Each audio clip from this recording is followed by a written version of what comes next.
come in. Grab a seat. Siete-vous. I've been at the school now about 6 weeks, and I feel as if I've settled in quite a lot, actually. I would say I know about 65–70% of my kids' names. I have about 100 kids, so I think I'm doing well with 65%. So after about the first week, the COVID rules here in Morocco changed, and we went from much smaller classrooms to normal sized classrooms, which is about 27, 28 kids in a class, which is a terrible number to try and teach them language. And myself and a few of the other English teachers, we fought very hard to keep the numbers down. The headmistress here has a huge problem, and she has tried her best, actually.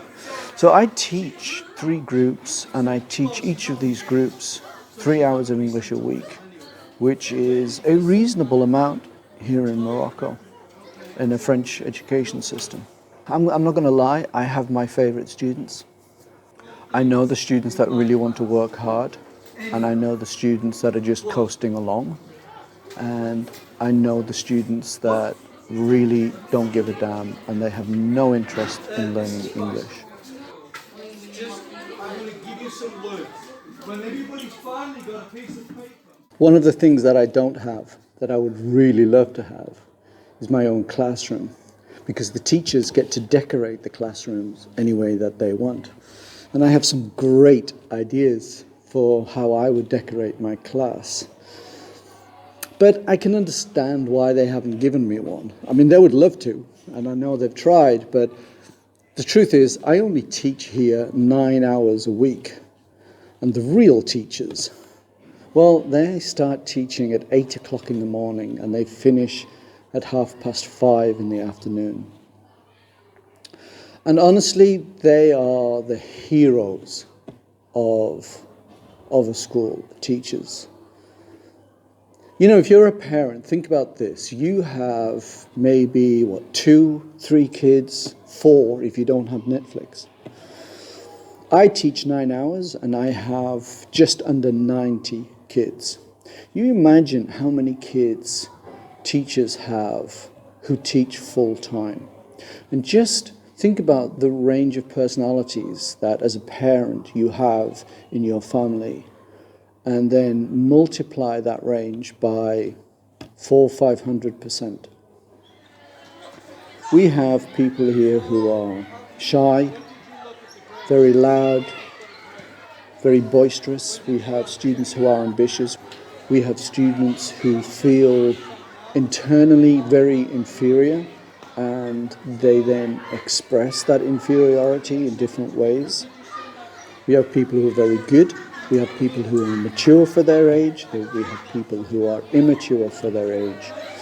And teachers deal with this on a huge scale. They are truly the heroes. And not just of schools, actually, but of societies, because they have a huge influence on the next generation of a nation, of a country. And I say that not as a teacher, because honestly, I don't feel that I am a teacher. I feel as if I play the role of a teacher. I go through the process with my own instinct and gut feeling. I'm not sure that I actually do any of this right. I've spoken to the other teachers who do work as teachers, and they tell me I'm doing fine, and I have to say they are incredibly supportive of me here, and the teacher attitude is really, really friendly. There's a good community amongst the teachers here. I gave my students an assessment sheet so that they could assess my teaching. And I wrote it in French and in English, and they could answer in French and English. So, if they weren't that good in English, they could still contribute. And when I mentioned this to one of the teachers here, her response was, I would never do that. And then her second comment was, what did they say?